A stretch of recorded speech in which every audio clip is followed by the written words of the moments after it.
the biggest bye week yet. We're going to jump into all of that here on the Sooner or Later Sports Show, a Hog Media production presented by Sleeper. I am your host, Jay. That's Coop. And I am Jay. Thanks for pulling up here on the YouTube channel and listening wherever podcasts are downloaded and listened to while you're here. Please wipe your feet and like, subscribe, rate, review. Give us 5 stars. I think we deserve it. Go ahead and give us 5 anyway and gift it. So, on today's episode, we've got a lot of fun things to dive into. Like, we're going to go ahead and recap what happened last week in college football because there's a lot of implications in there for the Sooners. We're also going to talk about more implications in college football last week because it impacts the Sooners. And we're going to wrap things up by doing the exact same thing a third time. We got a lot to really cover and a lot of bases to really dive into. And we'll react to polls. Shout out to our partners over there at Sleeper. If you have not checked them out for daily fantasy ball, you're missing out. Use our promo code UNFAIR and they're going to hook you up. Not only will they give you a match your first deposit at 100% up to $100, they're also going to give you $20 just for signing up. Use our promo code UNFAIR or the link in the description below. Coop! Happy Sunday, my man. How are you and the family? Hey, man. Doing good. As you can see, I'm not at home. I will say this: had our internet cables cut in our neighborhood, and so hopefully tomorrow we get all that stuff back in. So, but man, I'll just say this: grandfather grew up in West Texas. He is still kicking, He's and so yeah, he's a West Texan, so he's still kicking. We're kind of at the final hours, but great time with the family. We've been able to just really be around everybody who's gotten a chance, who's going to come see him in his last hours has had the opportunity, and we got some good time. I spent the night up there a couple different nights, and so just appreciate everybody's thoughts and prayers and everything like that. Showed the opening to Sunday show to my family.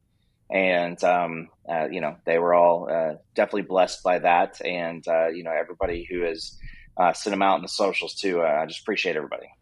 Absolutely. We're always keeping you all in our thoughts and our prayers. We know now it's now the formality portion of it, right? We're kind of just waiting for him to decide that, all right, I think I'm good now. Right now, there's a reason why he's still doing his thing. He's still fighting. He has a reason. So we'll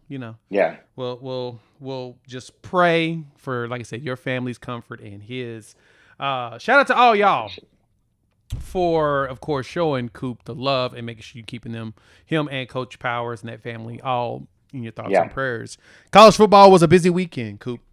I want to kind of open with this, that you got to remember, no matter what, even if you hate 12-team playoff, it is giving us this.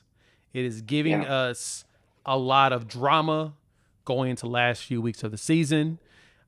You're not following one team anymore, or 2 teams, or even 4 teams, right? You're now following roughly 20 teams to see who ends up where. And so we've got a lot of pressure on a lot of different people. And I think that's the thing I enjoy most about the 12. Even though I'm not the biggest fan of the 12, I appreciate the fact that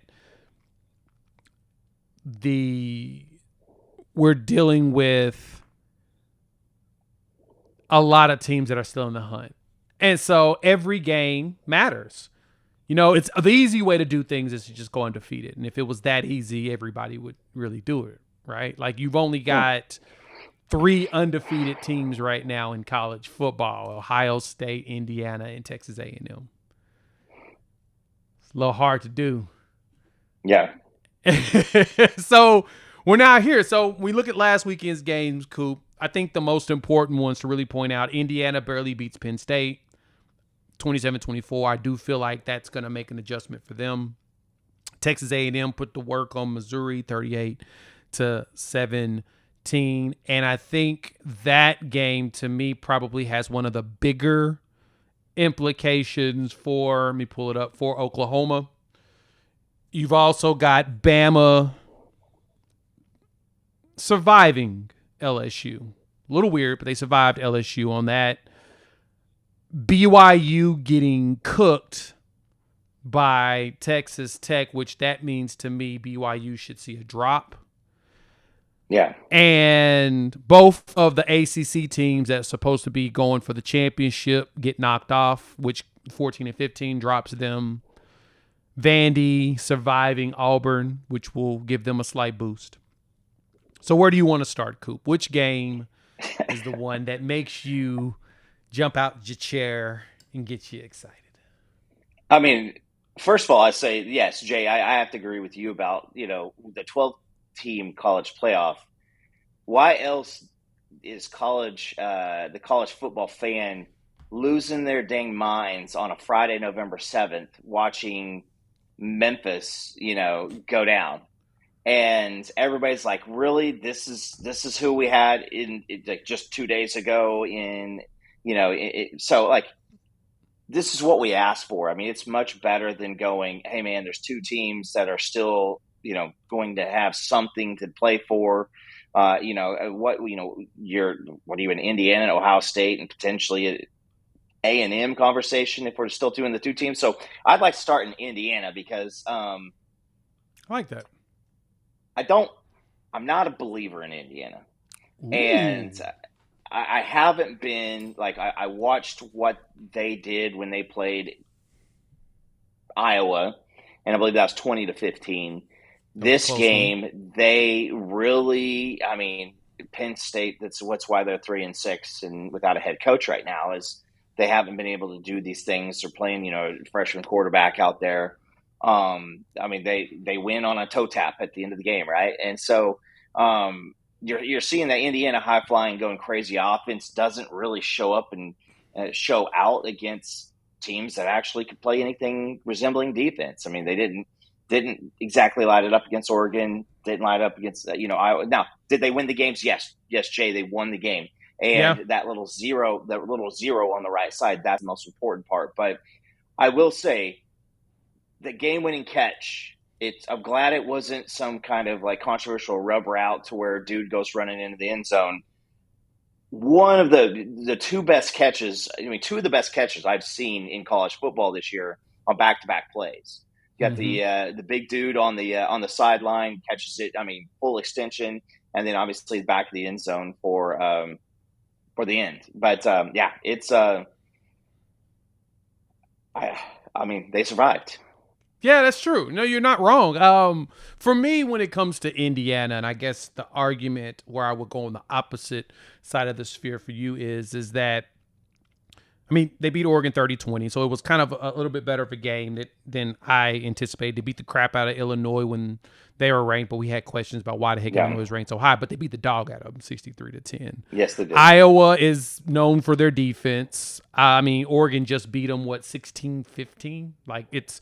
if there's Kurt Ferentz, if there's one thing I'll give him, his defenses are always some sort of legit. Yeah. He's also found a market inefficiency out there, is that he's always got some elite white corners out there that get disrespected when they go to the NFL and they make them safeties. Nah, man, put that dude at corner. He can do it. Yeah. Let him be a corner. Stop making him a safety. He ain't no safety. Like, Cooper DeJean is not a nickel. Dude, Cooper DeJean is an outside field corner, and he's shown it. He is. Let him do it. But Kurt Ferentz always finds that market efficiency because he's always got at least one or two white dudes that are elite at the corner spot. And then, of course, Penn State, which it's funny that you point that out, because I was thinking about the James Franklin takes of people saying, oh, there's no reason James Franklin should be fired and blah, blah, blah, right? They're 0-6 in conference. He was getting fired this year. And there was zero chance they won one game, even with him as head coach. He was getting fired, period. 0-6 in conference, you should get fired. I don't think that was a ripple effect of him getting fired. I think that was he was going to get fired. So with that being said, I'm kind of sold on Indiana. And I'm sold on them because they are grinding out wins, and it's getting late in the season. I feel like they're now in a circumstance that's similar to what we're seeing in the SEC. It's certain games are grind out wins. It's either all offense or all defense, and they're just one play at a time to get you there. The good thing for us is going into this coming weekend against Bama, it probably will be another one of those, because when we do the advanced numbers on them, shout out to my guy Popo / Odesses or whatever he goes by each week over there at the tunnel. We were looking at the advanced. I had already been researching them and putting some stuff together too, and he dropped me the early preliminaries. Cool, it's gonna be an interesting one. So we'll break that down later. We'll save that for another episode. So please hit the like, subscribe, bell notification so you don't miss it. But to start with Indiana, you're right. I see why there's not a reason to be bought into them, but I'm kind of sold on the fact that they're just grinding out and getting wins. That's the tough part to me. I think it's harder than keeping blowouts going, I guess you could say. Yeah, but where I would go with it, and maybe we don't have an answer for that right now, but would Indiana be favored over A&M on a neutral field? Bama, Georgia, Texas? Good question. That's a good question. We don't have an answer on that. I don't. Let's see. I'm gonna go look at, because ESPN's FPI is more of a neutral site favorability metric, and it appears they would have the top 3 teams, Ohio State, Indiana, and Oregon. All 3 of them would be favored by roughly a point to a point and a half over Bama, Georgia, and A&M. A&M is actually like a 6-point dog, it appears in their numbers, which is a very interesting and fascinating thought. Yeah. Well, here's a news flash. I don't know if I fully believe in Ohio State, and I definitely don't believe in Oregon.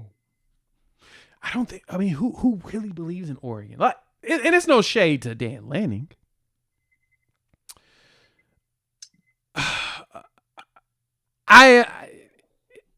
Is he going to end up having to leave Oregon to really get over the hump that he wants to get over? It kind of feels like. Well, it's crazy because you just lost a slew of people. Like, you've had a little bit of an issue. I mean, you had Dylan Gabriel come in there as a quarterback, and you have athletes galore all over the place. But they always seem like the Oregon wide receiver, the Oregon running back, always seems like they're really good at something. They're not well-rounded. They're good at something. And when you get into a game against a big time Big Ten or SEC, those Oregon athletes always seem to not have those answers. So that's true. But again, we get a 12-team playoff. So where I'm going to feel justified is it looks like, regardless of the Michigan game, Ohio State and Indiana are on a crash course for the Big Ten championship game. And what happens if Ohio State goes out and pops them like 27-10? Is everybody going to be like, it happened last year? Because I feel like Indiana is kind of on that Penn State trail. You look good all season long. You get to the end in these games that matter, and it just doesn't come together for you. But again, I'll call myself an Indiana hater.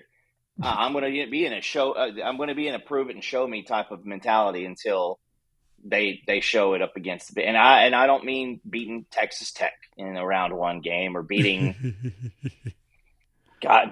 Virginia or Georgia Tech or somebody like that. Like, I want to see them go up against an Ohio State. I want to see them go up against a Georgia, an Alabama. I want to see some of them go play one of those guys and put it down. Same. I do need to see them. I got to see them play against some other big boys. Like, I need to see Indiana versus Ohio State. Got to see them against Oregon. That was a pretty solid one. Give me them versus Ohio State. Penn State's no longer part of the echelon of teams in the Big Ten.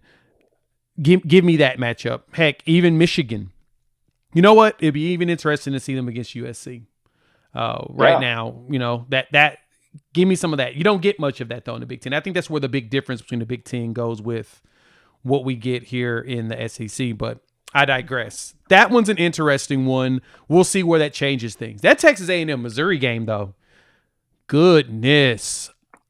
Missouri not having their quarterback going to their third string. That one is that they may not win any more games for the rest of the year. That's a possibility. Texas A&M really does look like a full-fledged squad right now. It's Texas A&M. Yeah, I mean, again, they don't have their quarterback. I mean, they've got the Zellers kid. He's young. I think that Texas A&M is walking. I mean, as Zufik says right here, they're walking in uncharted territory.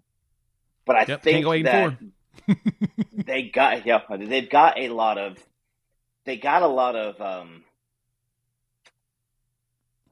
that LSU game. It should have been as close as it was. I'm waiting to see because A&M's got a lot of guys on offense, but man, I will say the QB just at times you're like, bro, what are you thinking? Like there are some WTF moments on their team, and so I would like to see it again at the end of the year. You're going to get to see them go play Texas, and I mean if Texas just smacks A&M.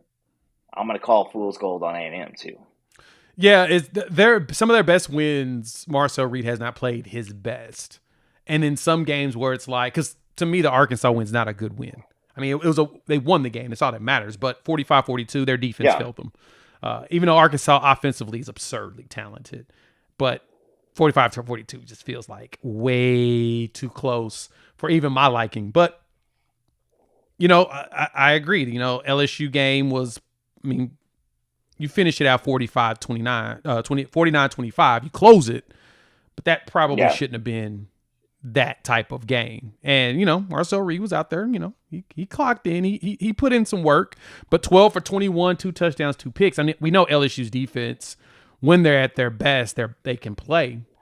But, of course, he did everything. He ran for 100 yards to go with his 200 yards passing, so he did all the work.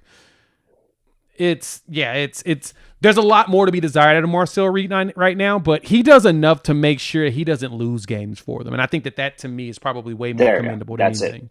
He does what you want, and that's what you're looking for. You want to make sure that at least your quarterback doesn't lose games for you. That helps. To me, that helps them overall because Elko's a really good defensive guy, and we're seeing A&M's defense, for the most part, give you some games that are really good over there. In itself, and you haven't seen the clunker out of A&M yet this year, and you really haven't. As Gabe and Teddy have been saying here recently, winning is a skill, and this is again new territory for them. So, but yeah, no, I mean, if you're a Texas fan, you're more concerned about Georgia than you are against A&M. Like you just there's so many teams right now that it's like we are in a prove it mentality. How many folks here, Texas or OU, are worried about Texas Tech? Like, none of us are. We know what Texas Tech is. Texas Tech. It's fair. So, now, is somebody in the ACC worried about Texas Tech? Maybe because they don't know. But, like, there's a lot of teams right now that you're like, hey, listen, let's see what happens. Let's see what it looks like. And Lemon, you got it right. With the strength and conditioning coach from LSU looks really weak. And you add good strength and conditioning, because again, that's where Schmitty was before he came back here. So we'll see what happens. This is why we have these conversations, Jay. It's why they run that show, 4 weeks before the end of the season. There's lots and lots and lots of content.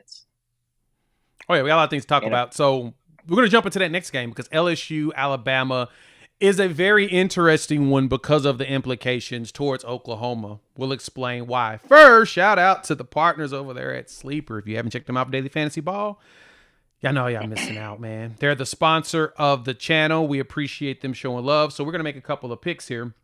Right now, new users, 100% match on your first deposit at 100% up to $100. Plus, they will give you $20 just for signing up using our code Unfair. Our boost for tonight, you can get the free pick here with Anthony Edwards on the basketball side. He's got all three of them, plus NFL action for the Sunday night slate. You've got Aaron Rodgers at more than 215 passing yards, definitely. I think Justin Herbert won't run in this game. But I'm also going to take Cameron Dicker the kicker. Why not? He's going to make at least 2 field goals. You pick 3 or more players, more or less on their stats, and you can make some big money. So check them out. Use our promo code UNFAIR. They're going to match your first deposit at 100% up to $100. Plus, they'll give you $20 just for signing up. Terms and conditions apply. See Sleepers Terms of Use for details. Thank you all for pulling up per the usual. Hit that like button if you are new to the channel. Subscribe. I was looking through some of the analytics and whatnot. It looks like about half of our viewers are not subscribed to the channel. It's free. Help your boys out. That just helps us to be able to provide you guys more and more content. At some point, we'll be able to do this all of the time for the people like you. So anyway, Coop, let's look at let's take a gander at the next set of games, because I think the one that I think for the weekend that, like I said, has pretty good implications is LSU-Alabama for us Sooner fans, because that score is 20-9. 20-9. LSU did the unthinkable. Same thing that Florida did that I did not have on my bingo card. They benched both their quarterbacks. Nussmeier got benched for Michael Van Buren. As y'all may know, he was a heavy target for the Sooners back when Lebby was the offensive coordinator. And that's how he ended up at Mississippi State. He ended up leaving Mississippi State, going to LSU. He's their quarterback now because Nussmeier got benched. And then DJ Lagway also got benched at Florida. We'll talk about that in a minute. But 20-9, it doesn't feel like a very impressive score for that game to me, Coop. When I sat down and watched it, I was trying to figure out why was it 17-3 for so long. It just felt like forever. It was always 17-3. Hey, this ain't the juggernaut 9-6 game from several years back, to where you just have 2 just ridiculous defenses. Bama's got an issue. They cannot run the ball. When us Sooner fans were getting really, really freaked out about not running the ball earlier in the year, Bama that's where Bama's at, but even in a worse case. I think their leading rusher like 21 yards rushing, and LSU's defense is good. You come off the coach firing, it's like that that adrenaline shots after the death of the coaching staff, but there's no way that game should have been that way. It just looks like LSU, their defense. It looks like OU last year, Jay. That's what LSU looks like. A dead offense and a defense that's pretty good, just trying to just drag the dead corpse of an offense across the finish line. Which is crazy. And looking at the way Alabama's offense, Alabama's has rushed for 1,000 yards total this season. We have given up 742 yards rushing so far this season. Like, that feels really low. 3.5 yards per carry. We're at 2.49. They're barely getting over 110 yards per game right now. It's not ideal for what they're trying to do and be able to achieve. Now, I'll give them this. They're averaging 400 yards a game, and it's really all Ty Simpson. And this is kind of my thing when it comes to Ty Simpson and his capabilities of playing. Ty Simpson's going to throw darts.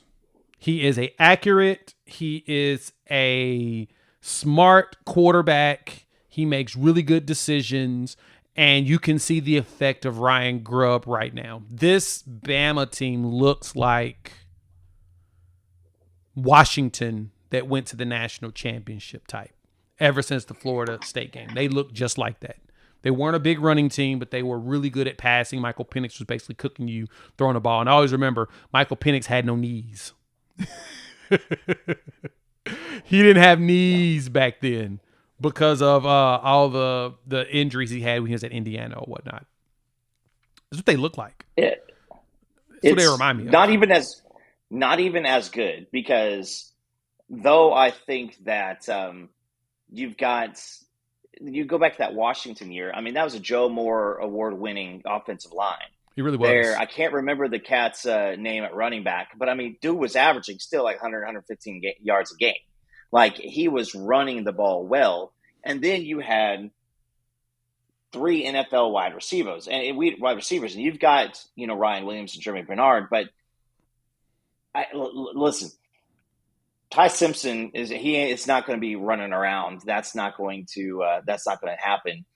But I mean, you look at some of the offensive, and again, everybody, not only am I dealing with the family stuff, but I got no internet at the house, so I'm operating on a laptop and my cell phone, so I'm not ordering Uber Eats.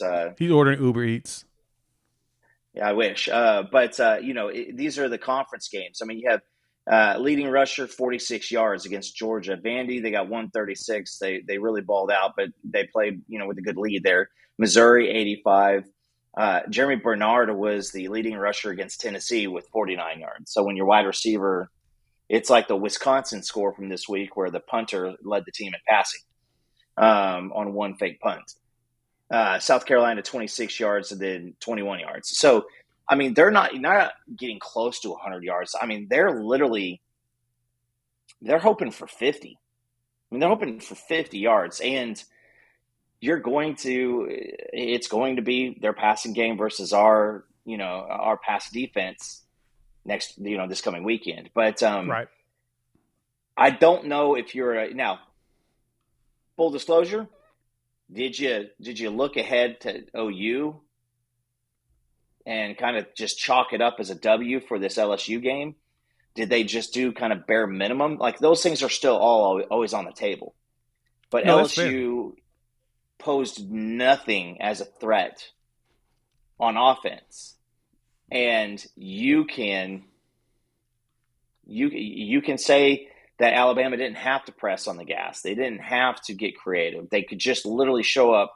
We talked about it last year a lot with us. Like, teams just show up and they can just do one thing, and they know that as long as you don't give the Sooners life, then there's not going to be any life on that offensive side. So we'll see. We'll see, because you're still going there next week. Their passing game is very, very good. But those portal transfers from Oklahoma, Jay, I don't think that very many people are excited about Nick Anderson and Bauer Sharp anymore over in LSU country. Struggle's real right now. They weren't playing. The Nick's, I think, possibly done for the season. Unfortunately, I hate to hear that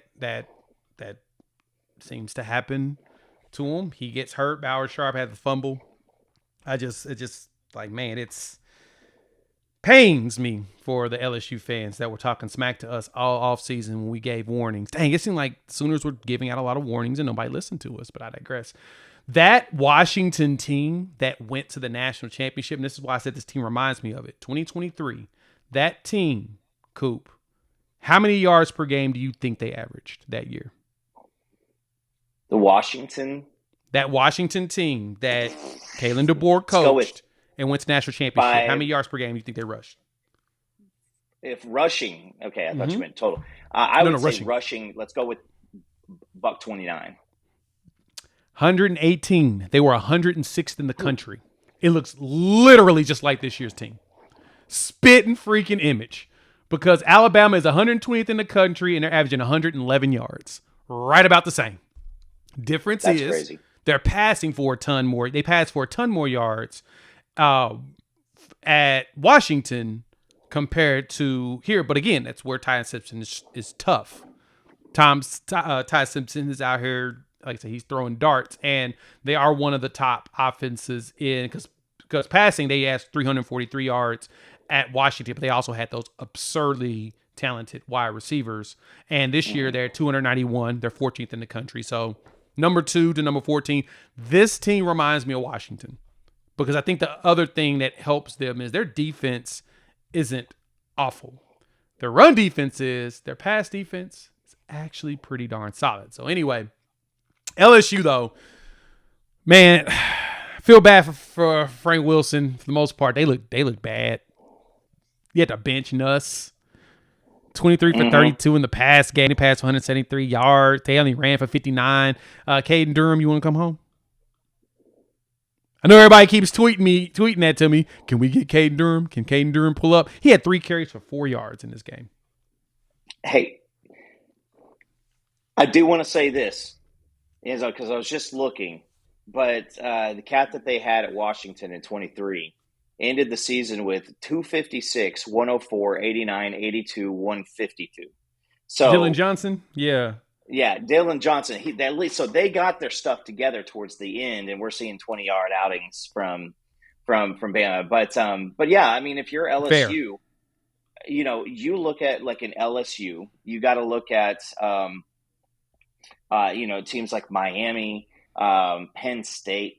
I mean, it's not that they just were expected to be competitive and to have a chance at something great this year. These are teams that were like. There was a lot of people that were like, I mean, Penn State was number 2. Miami, people like 3 weeks ago were like, Miami might be the best team in college football. Yeah, that's true. And the LSU team is like, early in the season, they were worried about starting the season off with a win. And it's like, how do you take it? It's just funny, some of the narratives that we have in college football, because you never know what's going to happen. But Jay, I can promise you one thing: when you got a lot of curiosity at your offensive line, any team that had to replace what LSU had to do, or any team just going forward, if your team is replacing a buttload of offensive linemen and you got first-round draft picks going in, and now you got freshmen, you got transfer portal, like, you need to pump the brakes on any expectations being too lofty, because if your offensive line is cheeks, so your expectations need to come down quite a bit. Yeah, i.e. Oklahoma. Yeah, it's exactly. It's gonna be the biggest challenge for Oklahoma. And like I said, we'll break down that game on Wednesday as we prepare for them, because the biggest thing is going to be we need to focus on running the ball down their throat. Okay, there's a few more games to really talk about. Of course, Georgia finished business against Mississippi State. They got Texas this weekend. We'll preview them later this week. BYU and Tech, yeah. BTA. Honestly, I think that's really all that really has implications on us, because I know that BYU is going to drop. We'll look at polls in a minute. Go ahead. And then kind of want to talk about what BV said a minute ago. Yeah, I would say also that Oregon-Iowa game yet again. I have no understanding how Iowa cannot just find a quarterback that can be. I mean, hell, with Jackson Arnold, that might be his only other place that he could transfer would be Iowa. At least they would celebrate his production. But I mean, how good would Iowa be if they could complete a forward pass, Jay?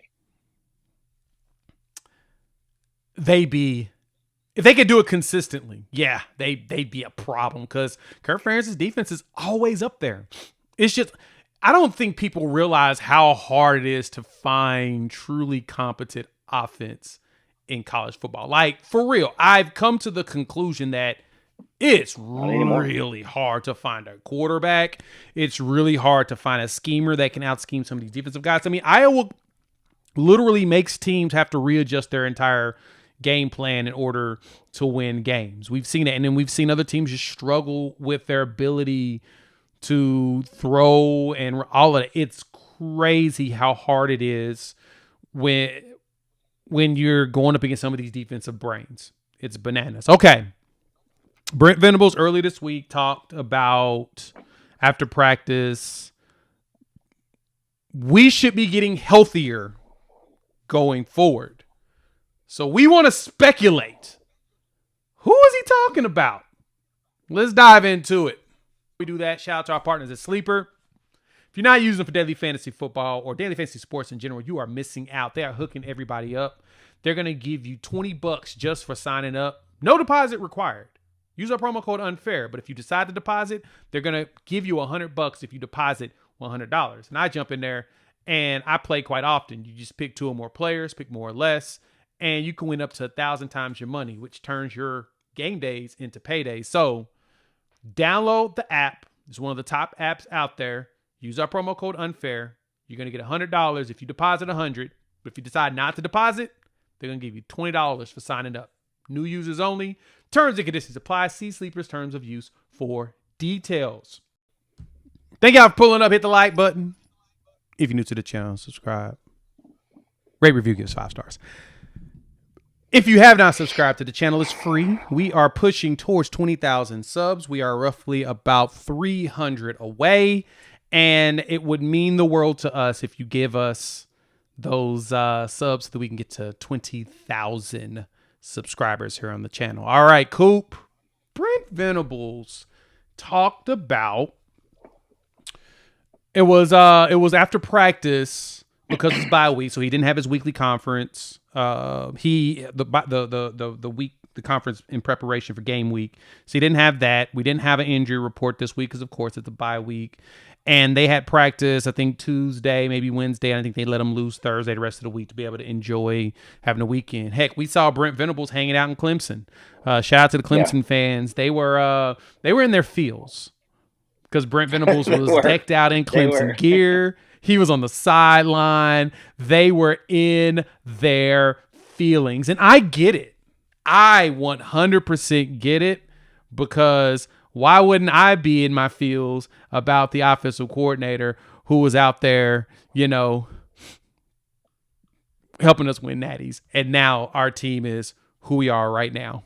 Like you understand. Like I don't. It wasn't even bad. Like they just were like, we miss you, man. And this is kind of the picture that was floating around. Of course, he went there. He went to go watch his son play because Tyler Venables is still there. That literally leads back to all of Brent Venables' statements of, I wasn't taking any kids from Clemson. I wasn't going to poach them. And this is not photoshopped. This isn't even this is literally him last night on the sideline, visiting his son and watching his son play. I think this is his last year, if I'm correct. I think this is his final year playing ball. So I thought it was a cool moment, cool dad moment. He got to be a dad for a change. He got to be there and celebrate and cheer on his son, something you don't get to do. That's the thing that sucks, is when you're a parent and you work in this industry, as a coach, and you have kids that are athletic and go play athletics. You typically don't get to see them play unless they play for you. And he got to watch his boy go out and ball. So, he was all cheesing. He was all happy. Yeah, he was. So they were in their fields. But anyway, back to the whole point of this discussion is BV mentioned that they expect players to be back healthy this coming week. We should get a few players back. Coop, who do you think he's talking about? Do you want me to make you feel good, or do you want me to tell you the truth? I never want you to make me feel good. I want you to tell me the truth. If it's good, bad, ugly, whatever, give me the real. I think that we probably see the return of some of our China doll offensive linemen. So you're going to get some depth. I expect to see Simmons back, Kobe McKenzie, probably a Jake Taylor. Logan Howland will be, hopefully full go. But I don't feel too hopeful that we see our Mason Thomas this week. Yeah, I'm kind of in the exact same boat. So kind of for the uninitiated here, I'm going to pull up the last report we saw before the Tennessee game. These were all the people you were dealing with that were down. Oh, Keontez Lewis, too. Right. You lost. Keontez was out. Troy Everett, Jacob Sexton, Jake Taylor. So 3 linemen there. Tatum and Javonte questionable with Kobe McKenzie, probable Logan Howland, which Logan Howland ended up coming off the list before the game, and he ended up showing up, being available if needed. Like he's a break in case of emergency, break the glass guy. But I do anticipate, like you mentioned, I think the offensive line should be borderline shored up. I think Troy Everett's the only one, because I don't actually expect Troy Everett to be available until probably LSU, if I'm being honest. That's about the timeline he had when he hurt that other knee in the spring, because he hurt that knee in April. He was back in September, end of September, early October. So he got hurt, early September this year. So that means probably late November is the earliest he'd be able to come back. I think it was late in the Illinois State game. Yeah. Which would actually been August 30th. So, I mean, I don't know if we see Javonte Barnes again this season. I think we probably see some more Taylor Tatum, Keontez, Dolby still working through some stuff. If he wants to be here, I fully believe that, the coach staff would let him earn his spot and earn his playing time. I don't think we see Sexton. I don't think we see Everett. But right now, Logan Howell and Jake Taylor, like those are just, hey guys, we got some depth, and that feels good for you as an offensive coaching staff. And then you also have guys like Isaiah Autry-Dent, who has technically been listed on the scout team, so he doesn't have to be listed on the availability report. But right. But yeah, so I mean, you're going to have maybe a really good offensive line, group to pull from. But watching Ryan Foje the past, game plus, I don't think Ryan Foje's given up that spot. No. Please, I hope, and I saw this in the comments, people asking the question about that. I want to make sure that, and Kyle, you point this out very well, and I started this because I want to point this out as well. Do not mistake us talking about who's returning back healthy for the next set of games as people coming in to take jobs. Absolutely not. I do think our starting five is solidified, but having additional bodies there is always nice to have just in case. So when it comes to, I don't think Simmons gets that spot back. I think Foje's got it locked up because he played his best ball against Tennessee. Like, Fasusi was the problem child, unfortunately, in that game. And I think he's now getting past that ankle situation he was dealing with. I think he's starting to, he's each week he's gotten better. He still has some struggles, but he's gotten better. So, but yeah, no. Don't get it twisted. We're not calling starting five. Any jobs. Yeah. Same starting five. Like, as at this point, like, especially with Simmons, like, you just want to have him finish the year healthy because dude has a decent, history with the concussions. Unfortunately. And so I don't want to see him get, I don't want to see him get in a spot to where, it's up for, grabs that he never plays football again. But I do say this is, man, this team is going to be the healthiest it's been all year. Barring anything crazy happening and, knock on the wood there. But I think that you feel pretty good about where you are defensively and offensively over the past two games. And so I don't think a good day in practice is going to knock X-Rob off the starting spot at running back, or knock Torrey as, the next guy up. Like, those two guys are going to be your bell cows going forward unless we're going to blow out. And then, you may see a Logan Howland get in, for a rotation every once in a while. Ozida, same situation. But I mean, I think that your lineup, really the only change I expect to see versus Bama, versus the starting lineup at Tennessee, is probably seeing either Okoye or somebody else as a starter for the RMT. Yeah, that's going to be the question. And you're right. I don't think R. Mason Thomas is back this week, unfortunately. That was a quad pull is what BV said. And those things can be, they're not as bad as hammies, but it's still a critical component of his game. So I don't expect R. Mason Thomas this week. But the good thing is you've got Daniel Okoye right there in the chamber. You've got Taylor Wan, Marvin Jones Jr., and PJ Adebawore, who looked really good against Tennessee. Very good. You've got that. You've got a lineup of guys where the edge men are good. They're the room that I'm just Yes. like, yeah, I ain't worried about that. Now, of course, it is our Mason Thomas, and he is a premier component of the way this offense works. So, yes. I mean, his defense works. So I would totally understand everybody's stress about not having your best player out there to terrorize the other quarterback.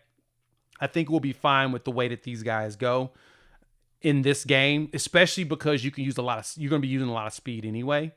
So, Yeah. yeah, I'm not stressed on that. But yeah, I do not. I hate it more for our Mason Thomas than I do for Oh yeah, us. yeah, You know what I'm saying? yeah. Like, it No, hurts my feelings it for him is. more than it does us. I mean, this is just another game to where he gets to go up against, some really, really good talent at their tackles and put more film out there for scouts. But I mean, I think our Mason Thomas, people know who he is and know what he is, and he is just a dynamic playmaker. But hey, I will say this is, I think that this game is going to be really, really good from a coaching plan standpoint, Jay. You get the injuries, you get the injured people back. Ball control offense, and if we can run ball control offense, and then that drives, that makes them have to be more successful on the other side of the ball because they don't get to be in a rhythm. So, pretty excited to see. I'd like to see Tatum get out there and get a few snaps too. Maybe some two back sets. I'd like, That'd be nice. heck, I would like to see. I'd like to see a situation where we put Tatum out in a route. Yeah, I would like to see Tatum and Blaylock out there doing a route here or there with X Rob in the backfield. I mean, any one of those three would be awesome in a two-back set. But I mean, and Kyle, I see your question. Why would they let Mateer play and not R. Mason Thomas make that decision? Mateer was cleared Well, by the doctors. R. Mason Thomas ain't cleared by the doctors yet. That's the difference. and Mateer was and 100% cleared by the doctors on that Thursday.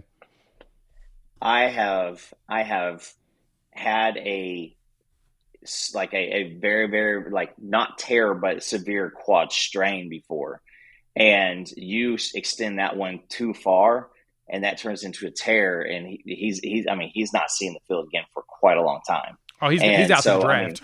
mean, yeah. So I would say that. I mean, there's a difference. Like, you can kind of wing it with that thumb post surgery, but yeah, no. I mean, now I'll say this: if he gets cleared by the doctors, RMT is going to come play. Oh, absolutely. He's playing if the doctors clear him. Perfect example. Owen Heineke's playing with a broken thumb right now. Yeah, And y'all just watched him force the fumble that our Mason Thomas took to the crib. Like, he had a bone sticking out. He's bleeding one of those games. They wrapped him up. I guess they pulled the bone out, wrapped him up.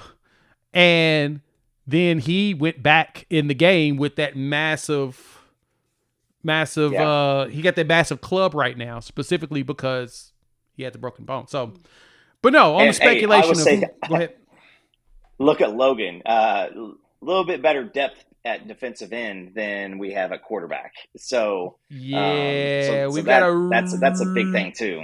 yeah, as Jimmy points out here, we're pretty stacked in that room. Plus, and as people are asking, wondering about some of the other backs, Jaden Ott's done. His he's out after this year. He unless he goes for a medical red shirt to leave, and which I don't think he'll get approved for. He's going to the league anyway, so he's gone. He'll try to get drafted late with combine numbers. That'll be the focal point. They'll look at the first couple years, wonder what happened. He'll give his reasons, and then boom, he'll go. But you're not. He's gone. Keontae, he's been down because I think he's been still dealing with some residual symptoms after the Texas game, because he had the situation, when he hit the wall. But he came back and played in Texas, and he got his bell rung again in the Texas game at Red River. And that's Yeah. why you ain't seen him since.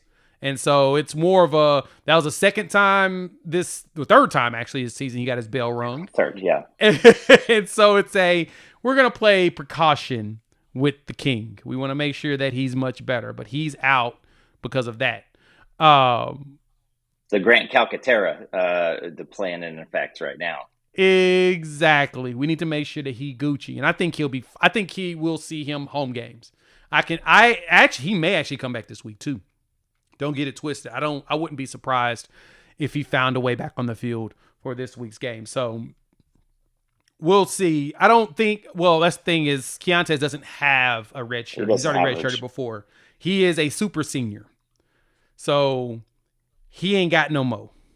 He's done after this year. He was already slated to be gone after this season. Unfortunately, he played at Wisconsin 2 years, UCLA a year. He was at Southern Illinois for 2 years. He's a super senior, so he's your final component of the COVID year babies. So yeah, unfortunately, we don't get our boy Keontae back one more. I would love to have him back another year. Like once he was getting going, he became a great safety net for our guy, for John Mateer and everybody. So yeah, he's unfortunately completely done. I don't think he'll get that. I don't think he'll get a medical red shirt either. Neither him nor or Jaden.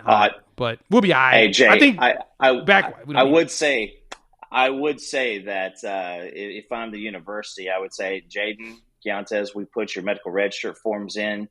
Keontae, we heard a word back from yours. Jaden, we're looking for yours. We can't quite find it, so we'll see. Dang, bro, we don't know what happened. But hey, good luck out there. You got it. I hate that the eye didn't work out, man. That would have been fantastic.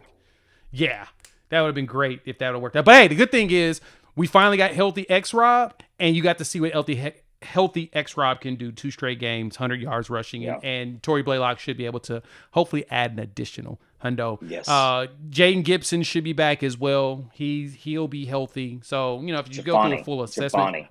Giovanni. Yes, Giovanni. My apologies. Giovanni will be back. JV Gibson is back next year. He is healthy.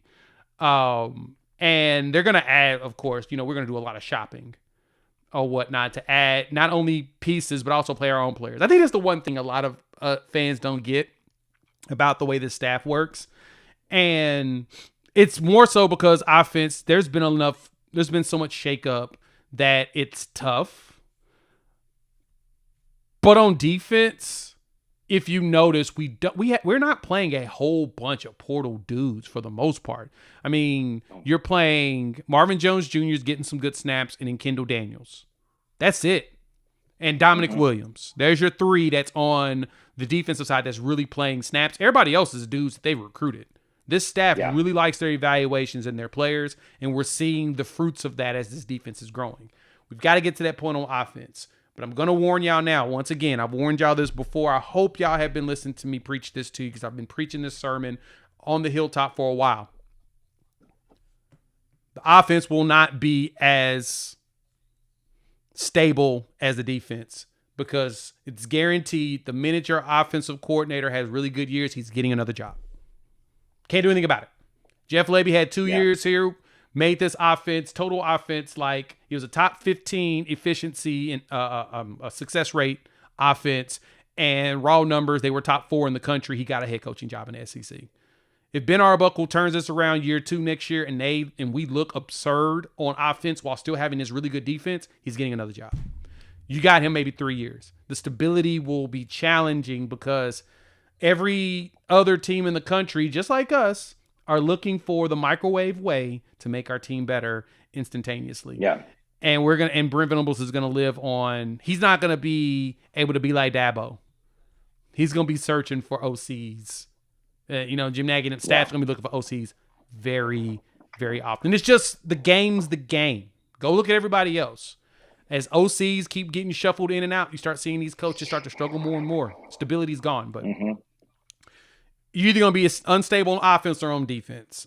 Honestly, I kind of like that we're stable on defense, though, because that's going to help us long term. But we'll see. I mean, you got good recruits coming in. You got Bo Bentley showing up next season, which is going to be fun. Michael Hawkins should be able to get himself to the point where he needs to be, which is going to be fun. But as we look at this, I did want to point out one thing, though, Coop. Kobe McKenzie should be back this week. Gonna be honest. I know I'm with you, and I know where you're kind of want him to sit one more week. I want him to be 100% when we play Missouri, who we know 100%. will have to run the ball against us. Yeah. I need him to be 100% for that game to be able to run stuff like crazy. I kind of want the coverage linebackers to play more against Bama because that's going to be our biggest issue. Who was the SEC Defensive Player of the Week last week? Owen Heineke. Okay, so he is going to be. Listen, whatever your fandom says, the better covers linebackers Owen Heineke. He was calling the plays and everything against Tennessee, and that's no shot at Kobe. But again, like you said, I want Kobe back for the Missouri game, and I want him to be able to ball out that game. I want him to be available. But I saw somebody say something a few minutes ago. Owen Heineke is what we thought Jaren Kanak was supposed to be. Yeah, it really is. He really is. It's weird to say, but you're 100% right. He's exactly who he is. He is what you were thinking Jaren Kanak was going to be. But you're going to need fast decision-making linebackers and good guys in coverage to make sure that things are a lot tougher for Ty Simpson. Now, we did that well on Jalen Milroe last year at the crib. The defense really stepped up. I think that we could do it again because I think we have a good understanding of not only Kalen DeBoer, but how – I mean, it's a little different with Ryan Grubb now, but I think we'll have a good idea of how to defend it. Like I said, we'll break that down based upon the numbers and stuff later this week. But when I'm looking at injuries, I want Kobe McKenzie back good and healthy for Missouri because I'm going to need him to stop Hardy and the other running back that they have that seems to be running down people's throat too. I don't want either one of them to have a good game. You got to be good in your sound and your drops. And again, we'll talk more about this later, but Kobe is one of the leaders. He can do that just as well. Listen, if he is healthy, I want to see Kobe out there also. They seem to have those rotations good, and I also would rather have healthy bodies. So, but man, Owen Heineke, like his output this year has just been crazy. Yeah, I mean, I'm so appreciative of him, and man, he's like I said, doing it with a broken hand still, just going out there and balling out, going crazy. Going crazy. You know, and yes, Sean, to answer your question, DeZeffin is still in this class that I've seen. Y'all correct me if something's changed. As of now, yes. Now, could that change? Oh, absolutely. It appears that a lot of running backs have been hitting us up with the hey big head as of late. I will say that he is currently here. But I'm gonna have to just keep it 100%. Like, dude posted his huddle film kind of just randomly the other day, as OU has had some folks who were a little bit higher up on the evals hit them up. And so I think that's part, nobody wants to see that, but what's the Taj Overton, kind of in the middle of the Tulsa game, he posted his huddle film, and it was just a few more weeks later. But no, Kyle, Dylan Edwards will not be on this football team. Like, I don't see it either. That's not a character match. Yeah, I don't see the Dylan Edwards piece happening. I'm actually surprised he's leaving Kansas State, if I'm really being honest. That was odd to me. Yeah. The SP Messiah dropped. Ooh. Yeah, Messiah Mickens is the Penn State running back who is also pretty interested in Oklahoma and vice versa. Also, I think that he was pretty close to the wide receiver that committed. And we got a 27 running back over the weekend too. Yeah, that was an interesting one. It came out of nowhere, so I really didn't have time to really dive into the film. I plan on putting a video together of some of the 27s to break down what that class is going to look like, because, Coop, it seems to be that we're running into some really, really nice pieces. So as we speak And on Jay, that, let's go ahead. where in the world is Carmen San Diego? Where are these kids coming from? How many dudes out of a certain state do we have right now? You mean them OK Preps? Oh no, Yeah, we're. I'm talking about Oh, yeah, them California. Cali Sooners is out there eating too, man. Shout out to our boy Stacey Yeah, Ford. That yeah. man is out there. Yeah, he's decided to clock in for Oklahoma. So, Sorry, yeah, Lincoln. let's look at the polls real quick, though. We'll talk recruiting this week because I think it's a good idea to dive into that. So, let's do that. Thank y'all for pulling up. Hit the like button if you're new to the channel. Subscribe, rate, review. Give us 5 stars. Again, a lot of you aren't subscribed to the channel that watches. We appreciate y'all giving us your eyeballs. Please hit that subscribe button. Help us out. We're trying to get to 20,000 subs. We're almost there. We're going to post this on the socials. So please check us out. Polls dropped. Coach's poll right here has... This is weird. This is funny, too. I looked at the numbers. The coaches voted us tied with Texas for number 10. So it's like they can't decide who should be above who. Which I get. Totally understand. But that's your coaches poll right there. We're tied for 10. So I have us at 11 mainly because Texas did win. And so I respect the sanctity of head-to-head matchups. Even though they typically pick it based upon, the lettering. I respect the sanctity of that. We are at number 10 right there in the coaches poll, which, like I said, not too big of a deal. AP poll, we are also right there with them. I think we're tied with them as well in the AP poll. So overall, Oklahoma still in a very good spot. Right now, we're out of the top. We're out of the playoffs right now. But again, as we talked about before, win and you are in. What do you think? Jay, the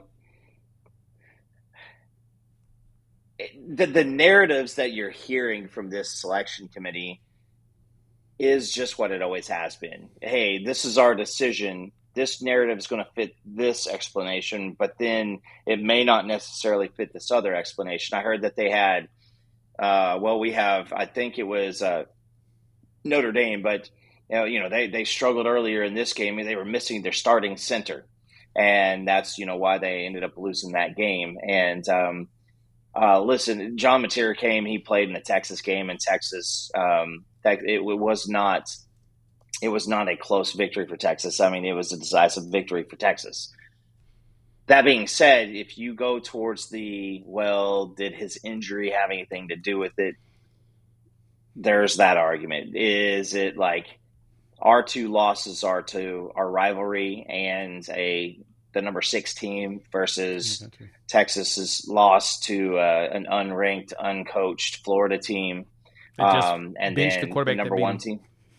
Yeah, so funny to me. And so the Texas fan wants to kind of negate that portion where you lost to a Florida team, and it just is what it is. But it means nothing as of this point. Like there's you continue just to go out and you ball out. It's great for some hate watching. That's why we were all rooting for Penn State this week. That's why we were kind of all rooting, for BYU. And if you listen to the most recent Oklahoma breakdown, Gabe tries to get in like, who do you root for? Who do you root against? This is just the fun. It's good to be back in this conversation. Whether OU finishes 10-2 or 9-3, like we're going to be in the middle of this throughout the rest of the season, and this week is going to matter. I mean, you got Texas, Georgia, Oklahoma, Alabama. Both are 6.5 dogs to the incumbent SEC teams. But listen, I don't feel necessarily 100% that Georgia can beat Texas, and I definitely feel like I feel like we have more than a fair shot of beating Alabama. So I think both games this weekend is going to be really tough. Like, I can't say that, there's a definitive Georgia's going to, mud stomp them. And, I am a Texas hater, 100%. Pure, uncut, down to my bones. All man, hate, hate, hate, hate, hate, hate, hate, hate, hate, hate, hate, hate. But I ain't gonna be out here and lie to y'all. I'm gonna tell you the truth. I'm gonna be a hater. I'm just not gonna lie. I do think Texas can win that game. It's gonna be tough, especially if Arch is playing better ball like he is right now. That's gonna be a challenging game for Georgia. They have not looked like the Georgia defense that we're used to. But the good thing is it's going to be a fun game to watch. 100%. So all we do, if we beat Bama, depending on how we win, we probably pass everybody but Ole Miss. And if Texas wins, then Texas will be the only one ahead of us. Hey, I think it's going to be a strong battle, but that's kind of how I think it's going to go. Jay, I'm not going to be mad if a couple weeks from now, OU and Texas are up there in those Georgia-Alabama spots, or it says Ohio State, Indiana, Texas A&M, Ole Miss, Texas, Oklahoma. Like, that wouldn't be too bad in your boys' eyes. Don't hurt my feelings whatsoever. Just because who's leading OU and Texas being led by their defenses, Alabama and Georgia being led by their offenses. Oh, how the turntables have turned. Look at, how the turntables. Exactly. That could be a possibility, which would be hilarious too, because I was told that wasn't possible, but that would be very crazy. No. Very crazy. Now, the bigger question is going to end up being, because I think A&M is going to end up in the SEC championship game. A&M would have to lose to South Carolina and Texas to not play in that game. Yeah. That's exactly how that would go. Texas would have to lose to both Arkansas and Georgia in back-to-backs. We would have to win every game going forward. And Ole Miss would have to get upset by Florida. That, in a way, puts us in the conversation of the SEC championship game, because then we also need Bama to lose. Actually, we need Georgia to lose too. Goodness gracious. Where's Georgia going to lose at? They're not losing nobody. Georgia's good. Georgia beats Texas, and then they're in the SEC championship game. Georgia Tech. They got the Georgia Tech game. That's not a conference. That's a non-conference game. Oh, well, okay. You're yeah, you see what I'm saying? I'm looking at the conference games. There's a lot of stories. There's a lot. There is a path for Oklahoma to go to the SEC championship game, but it literally requires everybody else to do their job, to do things. Yeah, and Jay, nothing to do with us. Again, raise your hand if you'd be okay with getting an extra bye week during championship week and still getting into the playoffs. Like, you finish 10-2, and you don't got to play that game. You potentially host a game in Norman, round 1. Yeah, you could. So here's your path. And I actually mentioned this on my morning after that I was going to put together. I'm going to put together another video just to break this down separately, because I think this is actually fun. There's only one path that I've been able to find that really makes sense that leads Oklahoma into the SEC championship game. We would have to beat Bama. Texas would have to beat Georgia.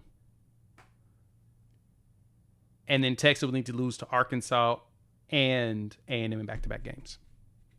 And Ole Miss would have to lose to Florida, and they could actually win the game against Mississippi State.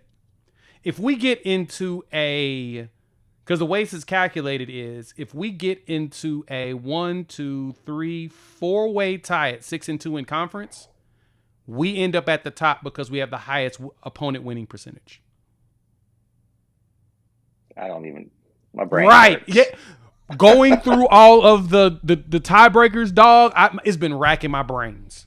Like, I have been so confused in looking at this. And I'm looking at this right now like, this is dumb, but it makes sense all at the same time. When you have 3 or more teams that are tied, they don't care about your head-to-head anymore. They care about winning percentage, about the opponents you've played. And Ole Miss will be at the bottom because theirs have the lowest winning percentage. And, maybe this is something we talk about further down the road, but a lot of the candidates of who we would potentially host in a round one college football playoff game. Like, I'm guessing that they're probably going to want SEC teams to eliminate each other. And I don't think that they're going to spread those SEC teams out. And so, I mean, you're probably looking at an OU Texas, OU Ole Miss, or something like that game. Man, it's just there's a lot of football to be played because Texas could end up in the SEC championship game or the ReliaQuest Bowl. Like, so could Oklahoma. Like, that's the great part about this time is there's so many different pathways, still on the table. It's true. So many options, which I love about college football. We've got so much fun, so many fun things to talk about. So I'm glad that we got to see all of you great people this evening. I think we're going to go ahead and wrap this bad boy up, put bows on everything. Kind of like the Thunder are doing. Yeah, they think when we B to A as of late too. It's been impressive. When we started, they were down by almost 20 points, and they're about to win by double digits. So just absurdity. Look at you guys. Look at us. Who'd have thunk? And imagine getting Texas Tech as your round one in Norman, getting whatever ACC I guess they're doing they're not doing the buys for the conference champions this year, right? It is the top 4 ranked teams. Am I crazy? No. I don't think you're crazy. Hey, again, you got to go. We'll talk more about Bama on Wednesday, but yes. You got to take care of your business because hate watching only works if your team's gravy, Yeah. Hate watching only works if your team wins. So we've got a big one this weekend. Make sure y'all are loud and proud. For those that end up in Birmingham/Tuscaloosa, I will be floating around there. So please find your boy. Thank y'all for pulling up. Hit the like button if you're new to the channel. Subscribe, rate, review, give us 5 stars. There's a question in here that I thought was interesting because a lot of people was asking the questions about the ACC. We'll close on this one. ACC will get one team. There is a possibility that Duke could play in the ACC championship game. I'm looking at their standings right now. And Duke is 4-1 in conference. The good thing for Duke is being 4-1 in conference. They play North Carolina. They play Virginia, North Carolina, and Wake. If they beat Virginia, there is a path for them to walk into the for them to go into the conference championship. I'm going to play around with that right now. See, Duke wins all of these games. Yeah. If they get into a 3-way tie with SMU and Georgia Tech with only one loss, Duke goes.